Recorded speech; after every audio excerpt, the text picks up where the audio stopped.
ଗରୁଡ଼ ପୁରାଣ ଭାଗ 4 ପିଣ୍ଡାଧିକାର ନିର୍ଣ୍ଣୟ। ଦ୍ୱାରିକାଧୀଶ ସିଂହାସନ ଉପରେ ବସିଥାନ୍ତି।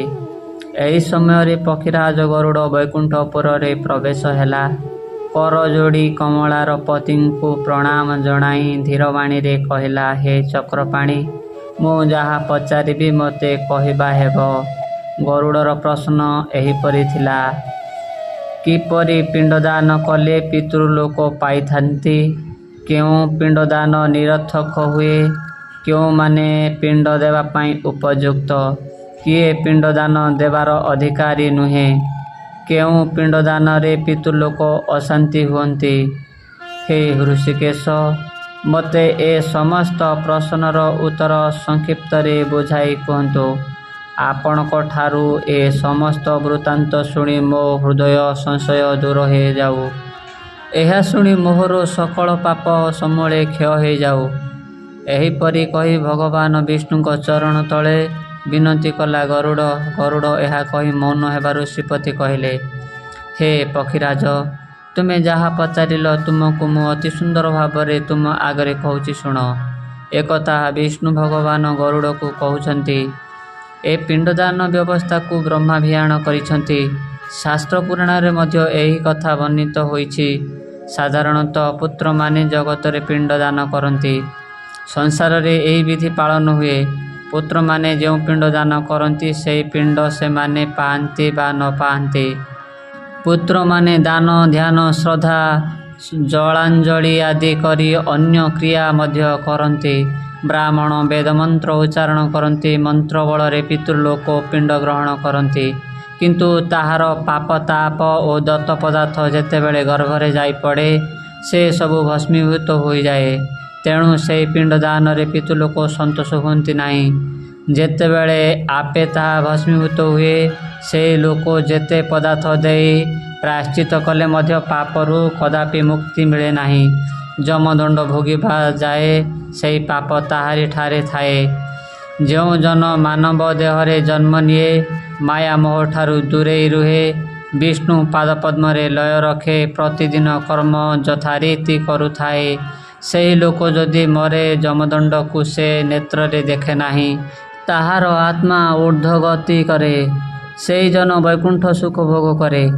ମର୍ତ୍ତ୍ୟରେ ଜନ୍ମ ହୋଇ ଯେଉଁ ଜନ ପାତକ କରେ, ମୃତ୍ୟୁ ପରେ ନରକ ଦୁଃଖ ସେହିମାନେ ଭୋଗ କରନ୍ତି। ବିଭିନ୍ନ ପ୍ରକାର ଦୁଃଖ ଯନ୍ତ୍ରଣା ଯମପୁରରେ ପାଏ। କ୍ଷୁଧା ତୃଷ୍ଣାରେ ଦିନରାତି ଭ୍ରମଣ କରୁଥାଏ। ସେହି ଜନର ଟିକିଏ ମାତ୍ର ଶକ୍ତି ନଥାଏ, ସବୁବେଳେ ଦଣ୍ଡ ଭୋଗୁଥାଏ। ଏହି ଜନର ଯଦି ବଂଶରେ କେହି ପୁତ୍ର ପୌତ୍ର ଥାଆନ୍ତି, ଉତ୍ତମ ବ୍ରାହ୍ମଣ ଡାକି ପିଣ୍ଡଦାନ କଲେ ବିଷ୍ଣୁ ଭଗବାନଙ୍କୁ ଡାକି ପିତୃଲୋକଙ୍କ ଉଦ୍ଦେଶ୍ୟରେ ପିଣ୍ଡଦାନ ଦେବ। ପୁନଶ୍ଚ ପିତୃଲୋକ ଯେଉଁ ତିଥିରେ ମରିଥିବେ ସେହି ତିଥିରେ ଯତ୍ନ ସହକାରେ ପିଣ୍ଡଦାନ କରିବ। ପିଣ୍ଡଦାନ ସାରି ଶ୍ରାଦ୍ଧରେ ବ୍ରାହ୍ମଣ ଭୋଜନ କରାଇବ। ଏହିପରି ପିଣ୍ଡଦାନକୁ ପ୍ରେତଲୋକ ପାଇଥାଏ। ଏହିପରି ପିଣ୍ଡଦାନ କଲେ ପ୍ରେତ ପୁଣି ନରଦେହ ହୋଇ ଜନ୍ମ ନିଏ। ସେହି ପିଣ୍ଡଦାନ ପ୍ରେତଲୋକ ଜୀବ ପାଏ। ତା ପ୍ରଭାବେ ନର ଦେହେ ବହି ଜନ୍ମ ହୁଏ। ଉତ୍ତମ ପିଣ୍ଡଦାନ ଫଳରେ ଯେଉଁମାନେ ନର ହୋଇ ଜନ୍ମ ନିଅନ୍ତି ସେମାନେ ପ୍ରେତପୁର କଥା ସ୍ମରଣ କରିଥାନ୍ତି। ସେ କଥା ମନେ ପକାଇ ସେହି ଲୋକ ଆଉ ପାପ କର୍ମ କରେ ନାହିଁ। ଧର୍ମରେ ଚଳେ। ସମୟ କ୍ରମରେ ଧର୍ମ ବଳରେ ସେ ଆସି ସେହି ଜନ ମୁକ୍ତି ପାଏ।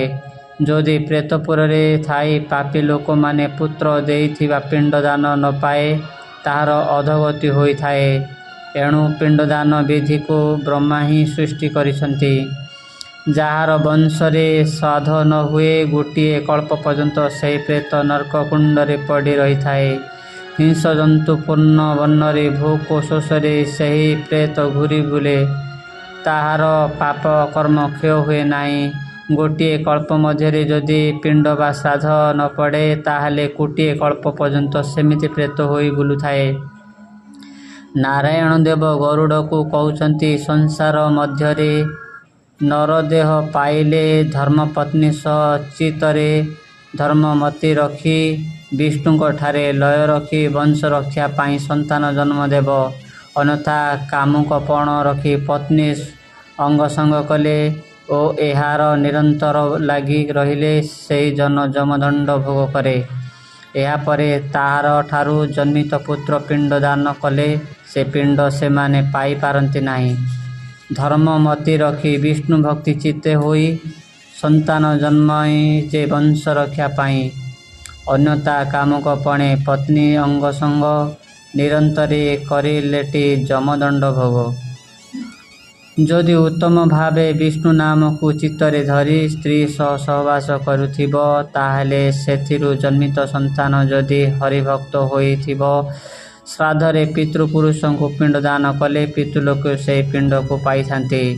ସବୁ ପୁଅଙ୍କର ପିଣ୍ଡ ଦାନକୁ ପିତୃଲୋକେ ପାଇନଥାନ୍ତି। ଏଣୁ ଉତ୍ତମ ଭାବେ ଜନ୍ମ କରିଥିବା ପୁତ୍ରର ପିଣ୍ଡ ଦାନ ପ୍ରଭାବରେ ପ୍ରେତଲୋକ ତୋଷ ହୋଇ ଉର୍ଦ୍ଧ୍ୱଗାମୀ ହୁଅନ୍ତି। ନିଜର ପତ୍ନୀ ଯଦି ଅନ୍ୟ ପୁରୁଷ ବୀର୍ଯ୍ୟରେ ନିଜ ବଂଶରେ ସନ୍ତାନ ଜନ୍ମାଇଥାଏ ସେହି ପୁତ୍ର ଯଦି ପିଣ୍ଡଦାନ କରେ ତେବେ ପିତୃଲୋକ ତାହା ପାଇନଥାନ୍ତି। ସେମାନଙ୍କର ନରକଭୋଗ ଆହୁରି ବଢ଼ିଥାଏ। ଏଣୁ ଏଥିପାଇଁ ଏମାନଙ୍କୁ ବାରଣ ଅଛି। ବର୍ଣ୍ଣଶଙ୍କର ଯଦି ନିଜ ବଂଶରେ ଜନ୍ମ ନିଅନ୍ତି ତାଙ୍କର ପିଣ୍ଡଦାନ ବୃଥା ହୁଏ ଅର୍ଥାତ୍ ସେହି ଲୋକ ପିତୃଲୋକଙ୍କୁ ପିଣ୍ଡଦାନ କଲେ ପିତୃଲୋକ ନରକ ଆହୁରି ଅଧିକ ହୁଏ। ଭଗବାନ ବିଷ୍ଣୁ ଗରୁଡ଼କୁ କହୁଛନ୍ତି ଯଦି ଗୋଟିଏ ବର୍ଷ ଅନ୍ତରରେ ପୁତ୍ର ସନ୍ତାନ ଜନ୍ମ ହୁଅନ୍ତି ସେ ସନ୍ତାନ ପିଣ୍ଡଦାନ କଲେ ତାହା ପିତୃଲୋକ ପାଇନଥାନ୍ତି। ଯଦି ପତି ପତ୍ନୀ ସହବାସ ସମୟରେ ପତ୍ନୀ ଅନ୍ୟ ପୁରୁଷକୁ ମନରେ ଆଣେ କିମ୍ବା ପତି ଅନ୍ୟ ନାରୀକୁ ମନ ଭିତରେ ଆଣେ ସେମାନଙ୍କ ଠାରୁ ଜନ୍ମିତ ପୁତ୍ର ପିଣ୍ଡଦାନ କଲେ ତାହା ପିତୃଲୋକ ପାଇନଥାନ୍ତି। ନାରାୟଣ ଦେବ ଗରୁଡ଼କୁ କହିଲେ ହେ ପକ୍ଷୀରାଜ ଦେବ ବେଦରେ ବିଧାନ ମାନ। ମୁଁ ଯାହା କହିଲି ତାହାକୁ ମନରେ ସଂସାରରେ ପ୍ରଚଳନ କର। ଯାହା ଜାଣିବାକୁ ଇଚ୍ଛା କରିଥିଲ ତାହା ମୁଁ ତୁମକୁ ଆଗରେ କହିଲି। ହେ ସାଧୁଜନେ ଧର୍ମରେ ମତି ଦେଇ ଉତ୍ତମ ସନ୍ତାନ ଜନ୍ମ ଦେଇ ନିଜ ବଂଶ ରକ୍ଷା କର ଓ ପିଣ୍ଡଦାନ ପାଇ ବୈକୁଣ୍ଠ ଗମନ କର। ହରିଙ୍କ ଶ୍ରୀମୁଖରୁ ଏହି ବଚନ ଶୁଣି ଗରୁଡ଼ ସନ୍ତୋଷ ହେଲା। ଗରୁଡ଼ ବାରମ୍ବାର ଶ୍ରୀପତିଙ୍କର ଚରଣରେ ନମସ୍କାର କଲା। ଇତି ଶ୍ରୀ ଗରୁଡ଼ ପୁରାଣେ ଶ୍ରୀ ବିଷ୍ଣୁ ଗରୁଡ଼ ସମ୍ବାଦେ ପିଣ୍ଡଦାନାଧିକାର କରଣ ନାମ ତୃତୀୟ ଅଧ୍ୟାୟ।